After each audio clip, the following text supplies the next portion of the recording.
It started with restless nights and constant itching.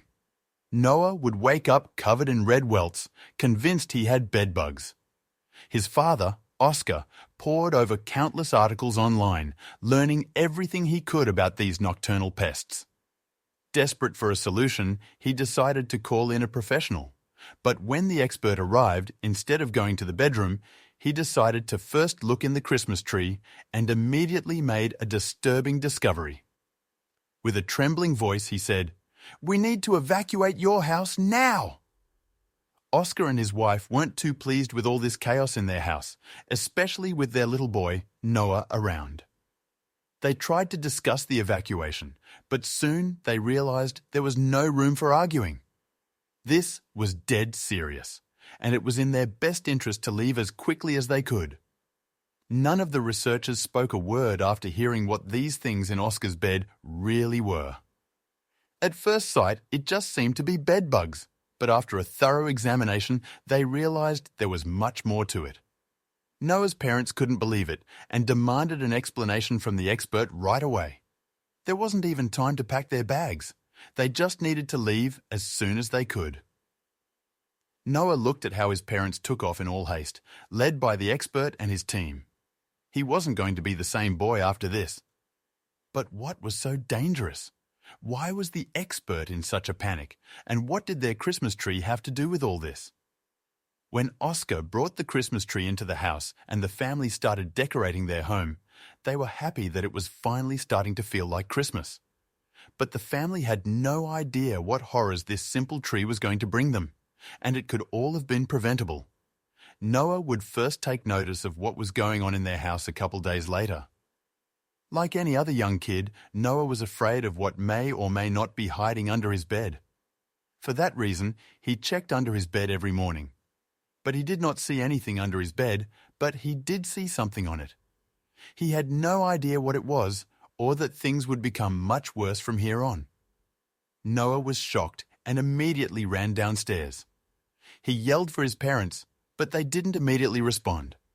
When he finally got their attention, he told them about his discovery. They didn't believe him at first, but when they saw the fear in his eyes, they went upstairs with him. And now it wasn't just Noah who was in shock. His parents, Oscar and Hilly, were also totally blown away by this. Oscar thought he was dealing with a familiar problem here, but they looked slightly different than bedbugs. He slowly stretched out his hand to touch it, but Noah yelled, "Dad, no, don't do that. You don't know if it's safe." Oscar and Hilly decided to call an expert, not only to reassure Noah, but also to have the insects removed as soon as possible. Noah was right about them not touching it. It was better to have experts deal with it.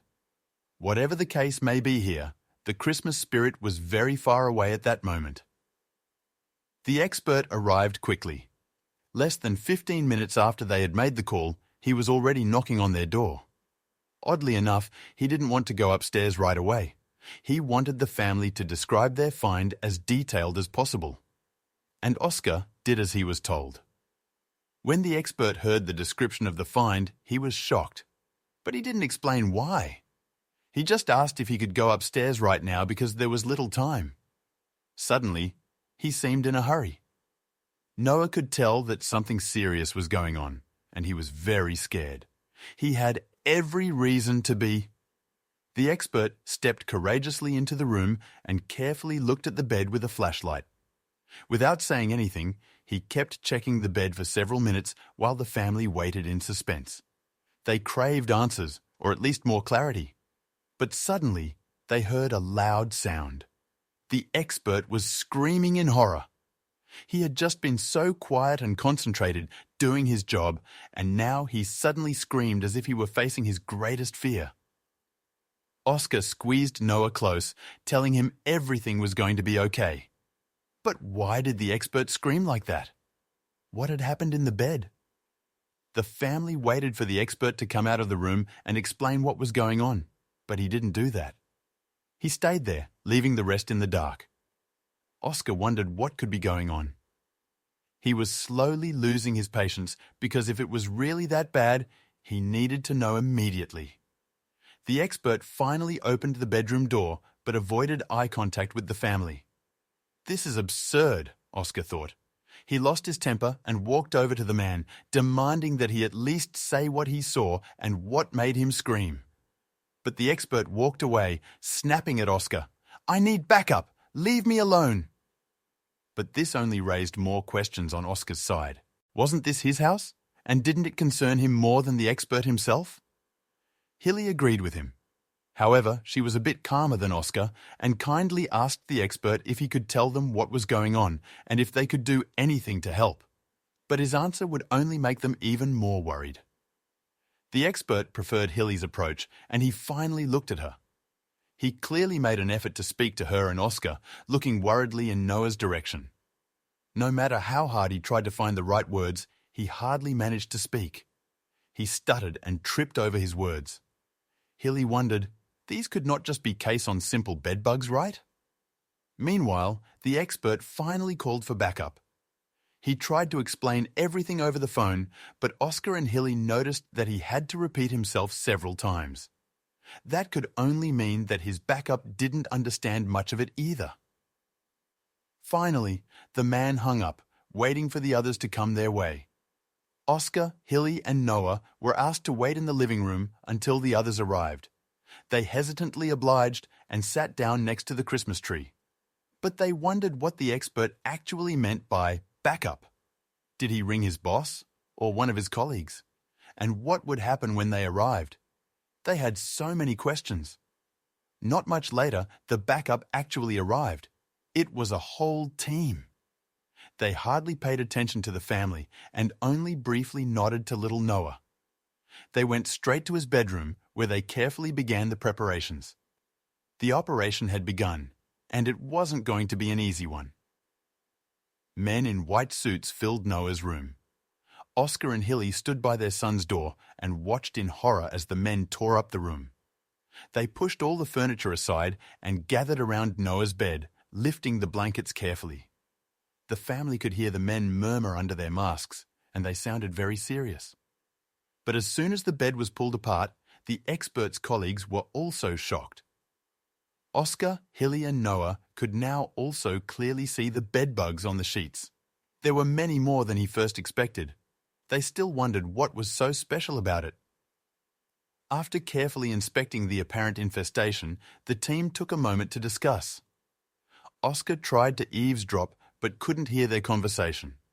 Nevertheless, it was clear to him that they seemed pretty distraught by the situation. Soon after, the team continued. They had made up their minds and suddenly worked in a decisive matter. Some of them left with samples of the bugs, and others stayed and taped off Noah's room. No one was allowed in anymore, which left Oscar, Hilly, and Noah with a dreadful feeling. They all knew now that there was something strange about this shell, but still, no one would tell them what it was. Suddenly, the investigators also started going around the house to check everything out and even came across the living room. They asked the family to move away from the Christmas tree to let them do their job. This was the moment that everything started to get even worse. The investigators seemed almost a bit scared after investigating the tree. The team decided to call the police. Oscar was shocked.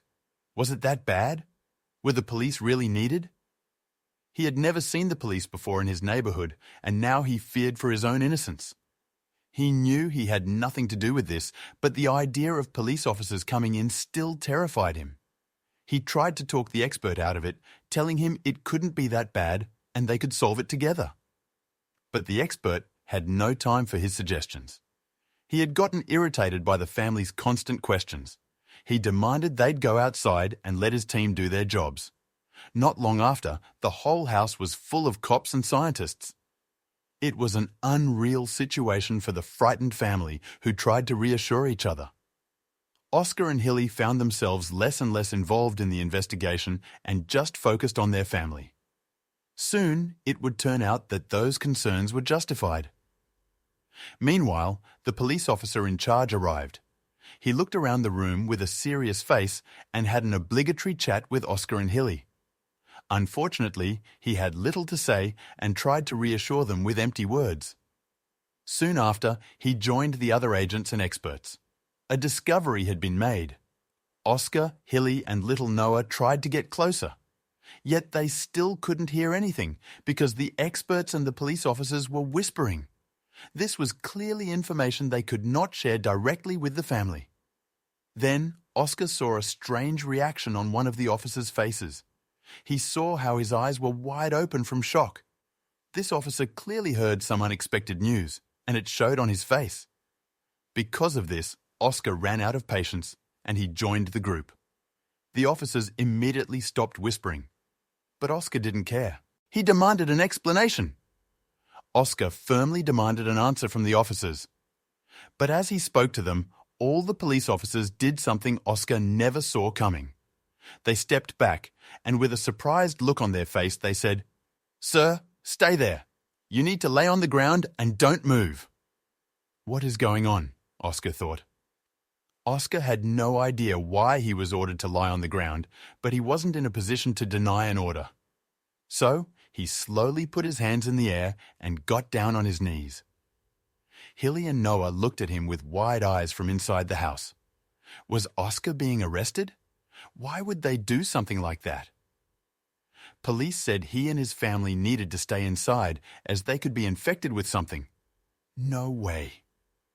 Oscar couldn't believe his eyes.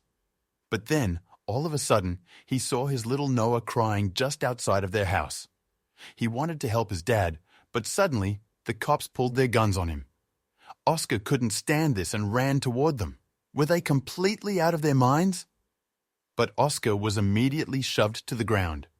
However, Noah was taken under arms by a somewhat normal cop who treated her sweetly, and Oscar was relieved about that. Then, he was put into a police car, and they also put Noah and his wife into another police car. But they were all separated. What was going on? After a few minutes, Oscar noticed a large group in white suits approaching and entering the house.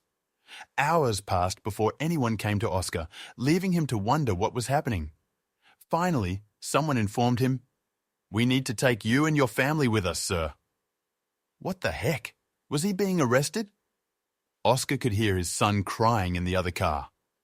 The situation had gotten way out of hand, and looking at his house, surrounded by cops and men in hazmat suits, was a surreal feeling. Everything they took out of his home was concealed in airtight Ziploc bags. There was only one thing that he could identify being moved out of his house: the Christmas tree. As the car drove away, Oscar noticed that the driver was not a police officer. It was one of those people in white suits. Confused and worried, he asked some questions, but the driver remained silent. Where was he taking him, and why was he dressed like that? The mystery only deepened. After a 2-hour drive, they arrived at their destination, an airport. Oscar was confused, wondering what was happening. Suddenly, he was escorted onto a waiting helicopter and taken away. He had no idea where they were going or why, but the fear and uncertainty made his heart race. "Where are my son and wife?" he asked. His voice was barely louder than the sound of the helicopter's propeller. He was strapped in and given ear protection, but there was no sign of the other car containing Hilly and Noah. "Where are you taking me?" he yelled again, but no one answered. As Oscar flew through the air, his mind raced with questions. Where were they taking him? Was his family there already? Despite his curiosity, he knew asking questions was useless. No one would answer him anyway. But to his surprise, suddenly, a man spoke up. "We're almost there, just 5 minutes away." Oscar looked out of the helicopter, trying to recognize the land below, but it was in vain. The land looked dry and dull, and there was no sign of life. Suddenly, he felt the helicopter descend. He looked down, but couldn't make out the shapes below. What was this place? Soon after, Oscar arrived at a base camp that seemed like a military camp. But there was something different about it. He had never seen anything like it before. The strange equipment and unfamiliar faces left him with an uneasy feeling. What could this place be, and why was he brought here? As soon as the helicopter landed, another team of white-suited people arrived and grabbed Oscar by the arms. They whisked him away into a nearby building where they locked him up in a cell. The stark, sterile surroundings made him feel isolated and trapped.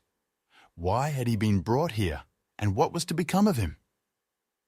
Just 24 hours earlier, Oscar had been enjoying a peaceful dinner with his family. Now he found himself locked up in a cell, uncertain of his fate. Was he under arrest, or was there something else at play? His biggest concern was for his family, especially his young son Noah. He must be terrified by the sudden upheaval.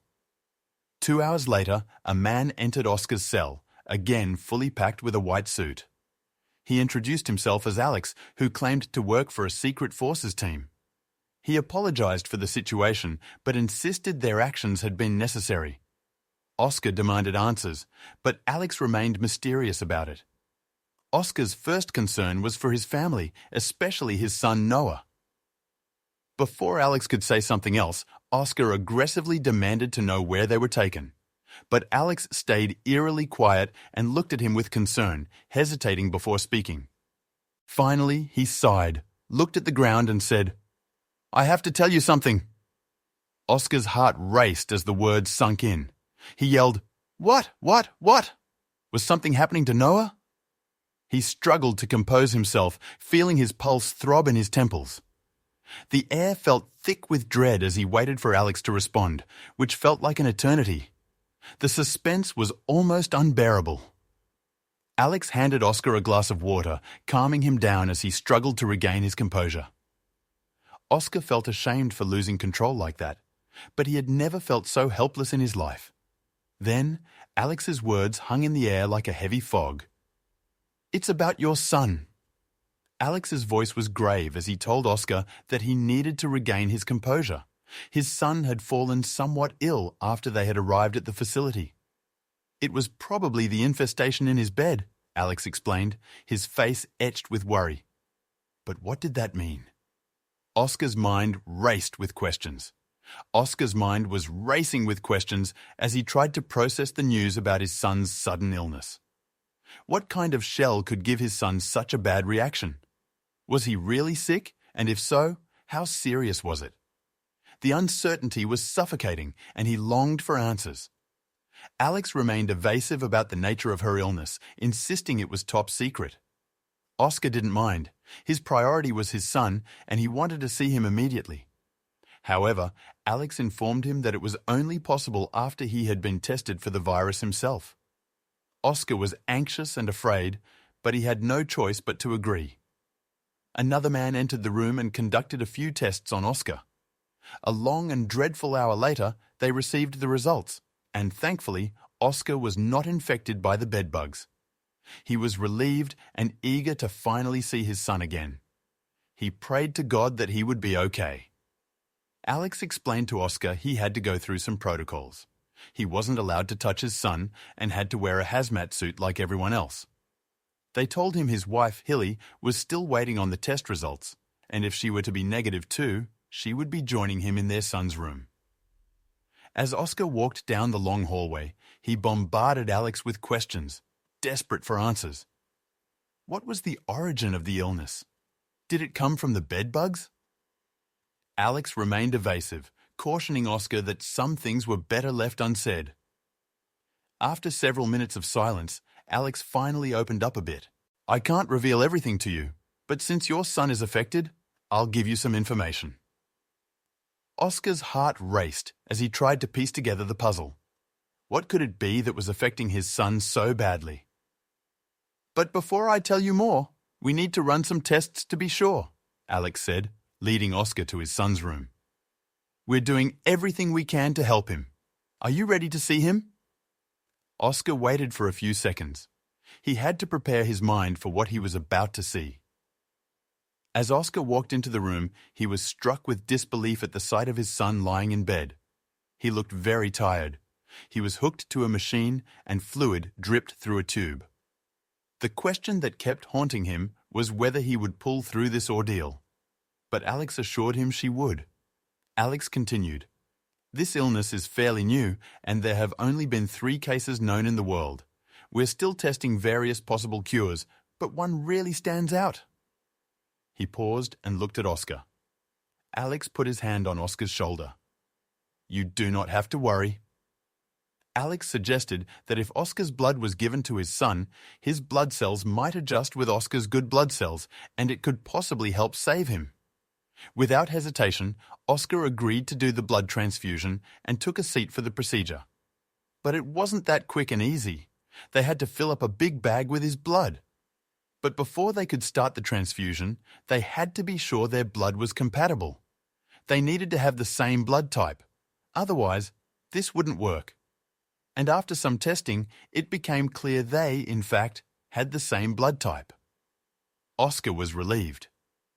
After they successfully filled the bag with Oscar's blood, they entered Noah's room and hung the bag of blood to let it drip into his veins. It was a waiting game now. Oscar couldn't help but inquire if they had any more information about the mysterious infestation that brought the illness. Finally, Hilly arrived. She wore a white suit, just like the rest. But her presence meant she tested negative for the virus as well, and that was reassuring. Oscar hugged his wife tightly, and they sat down next to their son, telling him encouraging words without even being sure she could hear them. Hilly had just as many questions as her husband. But Alex's answers were also just as vague. No one had any certainty about what was going to happen to Noah, and they didn't want to make empty promises. After a few minutes, Alex and the other experts left the room, but Oscar wasn't done yet. So he followed them. Oscar was eager to know more about the cause, and Alex finally agreed to tell him everything. But on one condition, he had to sign a contract promising not to divulge the information to anyone. And without hesitation, Oscar immediately agreed. He couldn't wait to know what he was about to learn. Oscar agreed to sign the contract without hesitation. Alex began to reveal information about the mysterious bugs and the virus it carried, but Oscar sensed there was more to the story. He wondered what other secrets were being kept from him, and would he regret signing this contract? The bed turned out to have an investigation of mutated bugs, and the investigators were sure they came from the Christmas tree. A very rare new species that could have a somewhat poisonous bite. Especially children could be very susceptible to it, and they feared that the disease the animals spread could also be very contagious. That is why they needed to take all these precautions. But regardless, this was the first case of those bugs being seen in this country, and that is why such extreme precautions were taken. They had to find out how these insects had made their way into the Christmas tree and were already busy trying to track the path the tree had taken before it got to Oscar's house. They eventually found out that the tree had been illegally imported from a country where these bugs were a lot more common. The seller had done this to save a bit of money, but the consequences were massive. They ended up tracking all the trees that had been sold, and by some miracle, it seemed like only Oscar's tree was invested. Oscar's disbelief quickly turned into acceptance with all the information he now had. With his mind now focused on his son, he asked for an update on her condition. "What is going on with my son? Is he doing better?" he asked anxiously, hoping for some positive news. And the doctors had good news for him. Noah was doing a lot better. Oscar was immensely relieved to learn that the blood transfusion had worked, as his son had finally woken up from his deep sleep. He asked Alex if he could see him, eager to be reunited with his little boy.